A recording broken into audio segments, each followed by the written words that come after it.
नमस्कार दोस्तों, आज हम आपके सामने जो कहानी प्रस्तुत करने जा रहे हैं उस कहानी का नाम है बादशाह का सपना। चतुराई और बुद्धि के सही इस्तेमाल के लिए बिरबल के किस्से खूब मशहूर है।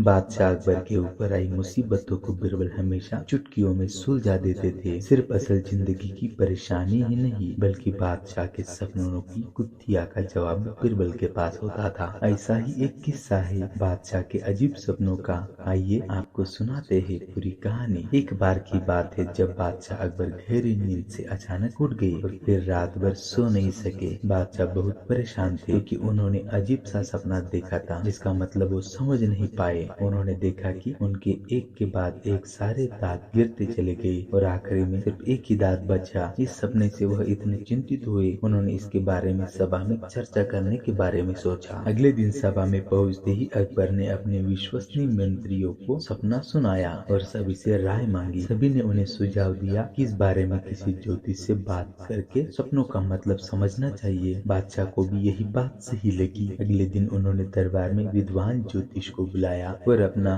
सपना सुनाया। इसके बाद सभी ज्योतिषों ने आपस में विचार विमर्श किया। फिर उन्होंने बादशाह से कहा, जहांपनाह, इस सपने का यह मतलब है कि आपके सभी रिश्तेदार आपसे पहले ही मर जाएंगे। ज्योतिषों की यह बात सुनकर अकबर को बहुत गुस्सा आया और उन्होंने सभी ज्योतिषों को दरबार से जाने का आदेश दिया। उन सभी के जाने के बाद बादशाह अकबर ने बिरबल को बुलाया और कहा, बिरबल, तुम्हारे अनुसार हमारे सपने का क्या मतलब हो सकता है?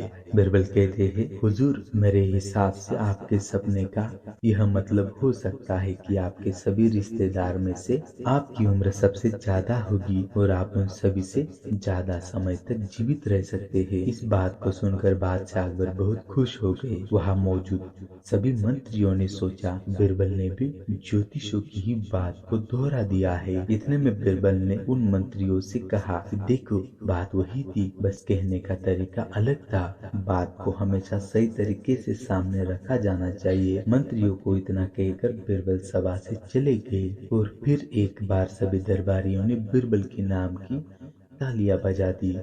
इस कहानी से हमें यह सीख मिलती है कि किसी भी बात को बोलने का एक सही तरीका होता है। विचलित करने वाली बातों को भी सही तरीके से कहा जा सकता है तो उसका बुरा नहीं लगता। इसी वजह से बात को हमेशा सही तरीका और सलीके से रखा जाना चाहिए। तो दोस्तों, ये थी आज की कहानी अकबर और बिरबल की। तो मिलते हैं अगले कहानी में। अगले एपिसोड में कुछ खास कहानी आपके सामने हम लेकर जल्द ही लौटेंगे। तो आप हमारे साथ तब तक के लिए बने रहे।